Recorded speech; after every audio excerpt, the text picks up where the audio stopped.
Hey everyone, my name is Leanne and today I'm going to be bringing you a big classics book haul. You may notice that I am in a new place. I have been banging on about graduating university in every video. So I've moved the vast majority of my books back to my mum's house and that's where I am now. I've left a few books over with my boyfriend because I'm going to be staying with him for most of summer, and we'll be bringing you a video about how I arranged my shelves soon. But until then, let's crack on with hauling these classics. Another video which will be coming to you soon is my reading statistics for the year video, and I noticed I have really not been reading enough classics. But I have been buying a lot, so I've obviously got this craving to read classics and I really want to rectify the fact that I haven't been reading enough of them. So I'm going to kick things off with The Tenants of Wildfell Hall by Anne Brontë. A mysterious young widow arrives at an Elizabethan mansion, which has been empty for many years, with her young son and servant. She lives in strict seclusion, but soon finds herself the victim of local slander. And refusing to believe anything scandalous about her, a young farmer discovers her dark secrets. This novel deals with gender relations, marriage and alcoholism, and while Anne's sisters opted for a romantic style of writing, this is much more realist. And Anne's sister Charlotte thought her depiction of alcoholism and adultery was far too graphic, because Charlotte always likes to stick herself in where she's not needed.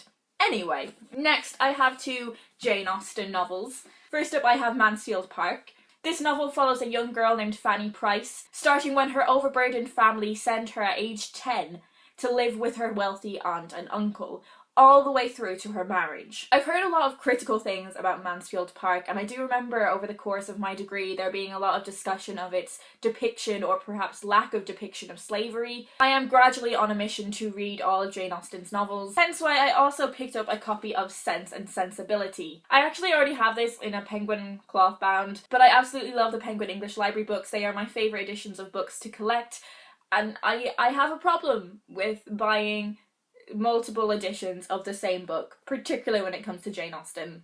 This tells the story of the Dashwood sisters, Eleanor and Marianne. The novel follows the young women as they move to a new home with their widowed mother, where they experience love, romance and heartbreak. Another Penguin English Library book that I have is Lady Audley's Secret by Mary Elizabeth Braddon. I actually didn't know a huge amount about this book when I bought it, but I did just look up a summary, and I found this quote by literary critic Elaine Showalter. Braddon's bigamous heroine deserts her child, pushes husband number 1 down a well, thinks about poisoning husband number 2, and sets fire to a hotel in which her other male acquaintances are residing. This sounds fantastic. Oh my god, I want to read this right now. I also have Gulliver's Travels by Jonathan Swift. I actually have an old copy of this book that I unhauled. I didn't talk about it in my unhauling video, I unhauled it ages ago, but I was so excited when I found this edition, fairly cheap in a second-hand shop. All of these books were actually second-hand, apart from Mansfield Park, which I picked up at the Hay Festival when I was working there for New Welsh Review.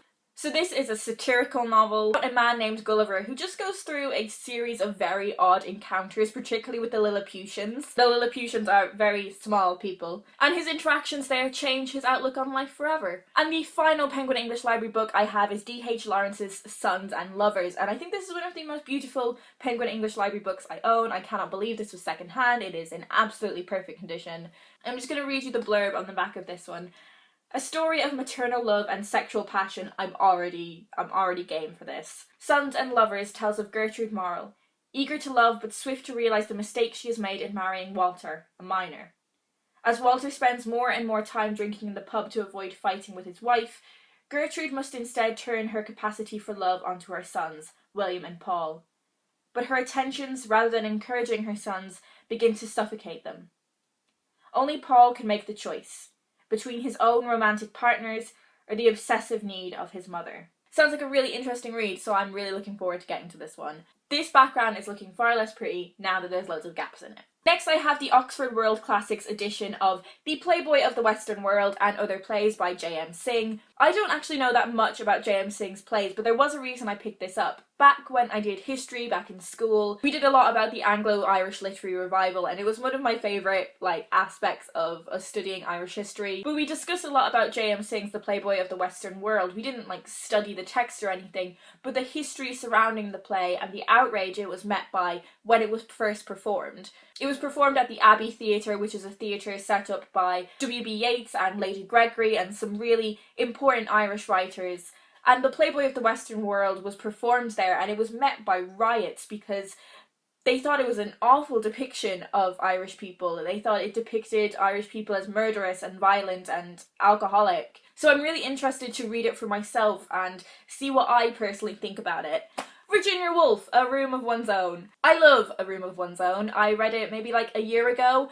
This is a non-fiction book that grew out of a lecture that Virginia Woolf gave at Cambridge in 1928, and it is about why it's so difficult for women to get into writing sometimes, because it involves financial stability. To write you need time, to write you need space, a room of one's own. And that was a freedom that many women of the time, particularly women who were not upper class, it was something that they didn't have. I love this. I just think it's fantastic, and I've never actually owned a copy. I've always used and read library copies, so I was really delighted to find a copy of this. It's definitely one that stands up to rereading as well. Next, I have Sam Selvon's The Lonely Londoners, and I didn't know a huge amount about this book when I picked it up, but it was highly recommended to me by a friend. At Waterloo Station, hopeful new arrivals from the West Indies step off the boat train, ready to start afresh in 1950s London. And I guess this is a book just about that sort of experience. It's also written in vernacular, which is something I have really enjoyed in books. I really enjoyed it in short stories of Zora Neale Hurston, for instance. And I think it's really important that people tell their stories in their own vernacular. So yeah, it's quite a short one, so hopefully I will fly through this. And finally, I need to talk to you about these absolute beauties. So, the Folio Society publish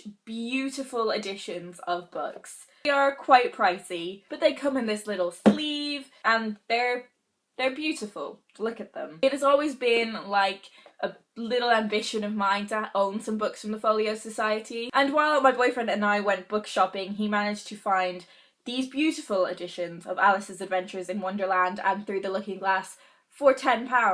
I absolutely love Alice's stories. I'm thinking about doing kind of like a literary analytical video about her stories.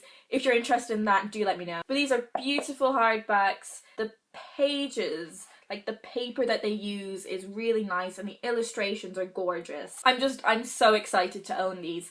If you are interested in the Folio Society books, I believe they are having a half-price sale on some of their titles at the minute. Hopefully that's still going on by the time this video goes up, but I will leave that linked down below if you're interested. So yeah, they are all the books that I'm going to talk about today. Have you read any of these before? What did you think of them? Is there something that you highly recommend that I read very soon? Tell me what your favourite edition of classics are. I'm really interested in that kind of stuff. That's all I'm going to discuss today, but I hope you guys are well, and I will talk to you in my next video.